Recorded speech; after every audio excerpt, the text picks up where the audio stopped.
Hi there. For this hairstyle, we're going to be using 2 packs of Mali hair. I'm using the Darling brand.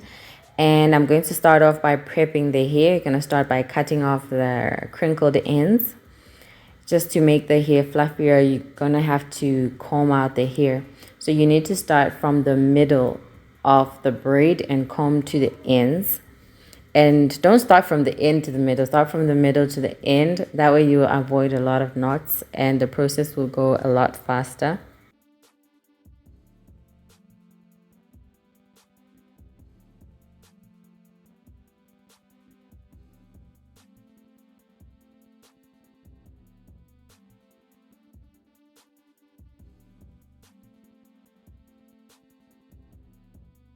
Okay, so I'm going to braid my hair.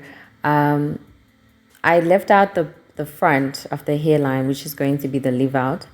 And it's pretty much straightforward, like backwards. And you just have to crisscross the 2 braids where you plan on putting your pot or your shade.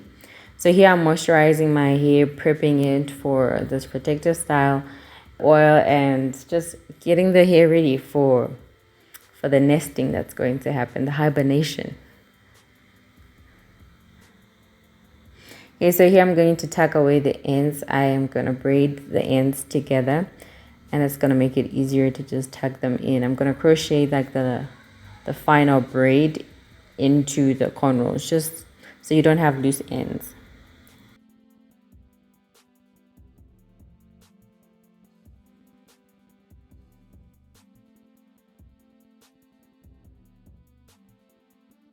Okay, so now we're gonna begin with the crocheting. I'm gonna take 1 braid and we're going to take our crochet hook, and I'm gonna start from the back.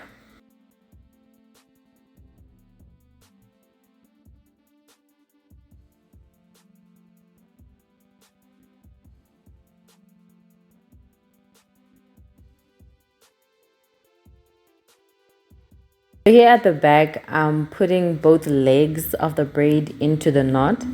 In the front, I will be using the single knot method, which is, I guess, a lot less detectable. But at the back, it doesn't really matter. You can just crochet as normal, just pulling in both the strands through the loop, like so.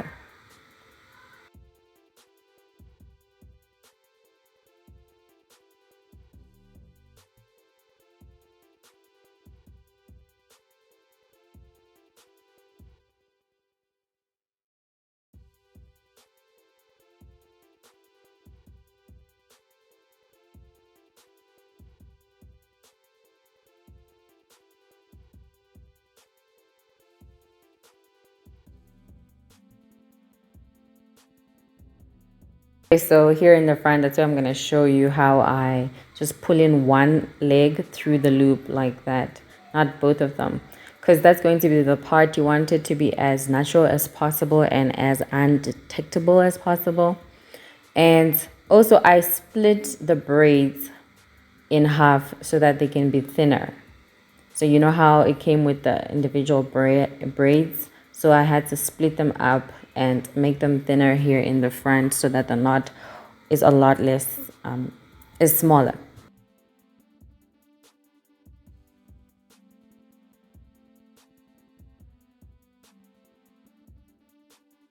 So here I'm just gonna fill in the gaps, like where there isn't hair, just to make it look nice. I used 2 packs and I wish I had used more packs, or maybe had used a different braiding pattern like the circular one, because there were some gaps and I don't think 2 packs is enough. I think maybe 3 minimum. Maybe 4 is best, and maybe using like a circular braiding pattern. But this turned out well anyways. So here I'm done filling in the gaps as much as I could. So I'm going to undo the leave out here in the front so I can blend it with the rest of the hair to make it look more natural.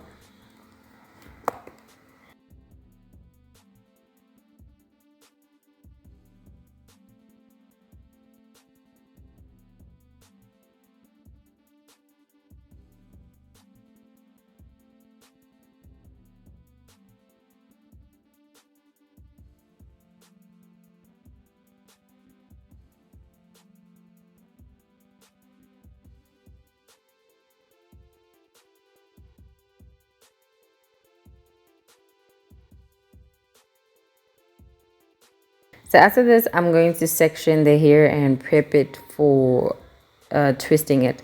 So I'm going to pull out this section and then I'm going to begin to detangle it. Just like the same way you would prep your hair when you're about to twist it up. So I'm going to detangle it and then twist it up.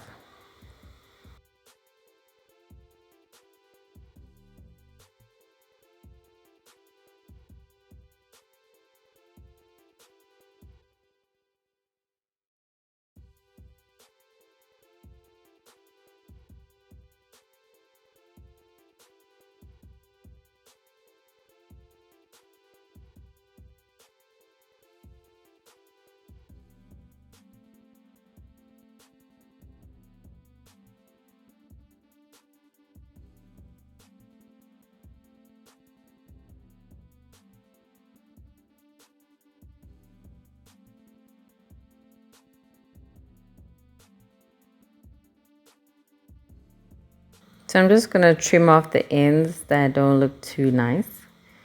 So yeah, here I'm done with one half of the head. But you can see there are a lot of gaps. I wish that, you know, I had filled it out more, but I think here it looks fine. So I'm going to soak this in hot water, which I didn't do on camera. So this is the next day. Before I left the house, I was undoing the hair. And I was a bit anxious, like, how is this going to turn out? I don't want to look crazy going to the mall. But it actually turned out pretty well. So you just have to soak the hair in hot water the same way that you do braids. But I was like, I'm not going to burn myself on camera. I'm not going to do it for the gram. No, so here the hair was fully dry.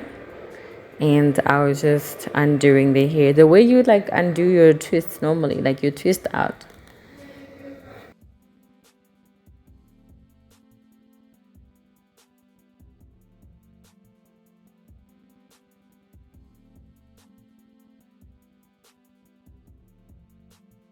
You can see it's coming along well. It's actually looking good.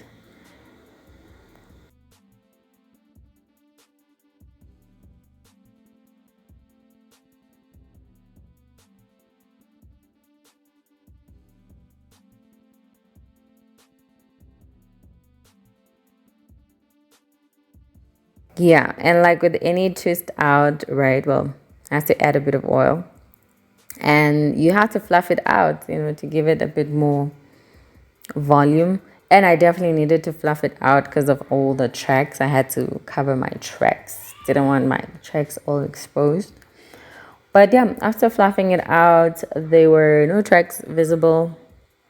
I had people come up to me and ask me if this was my real hair. And I had it for a long time, longer than I should have kept it. I wore it around in twists because I didn't want the hair out, because I didn't want it to get too matted.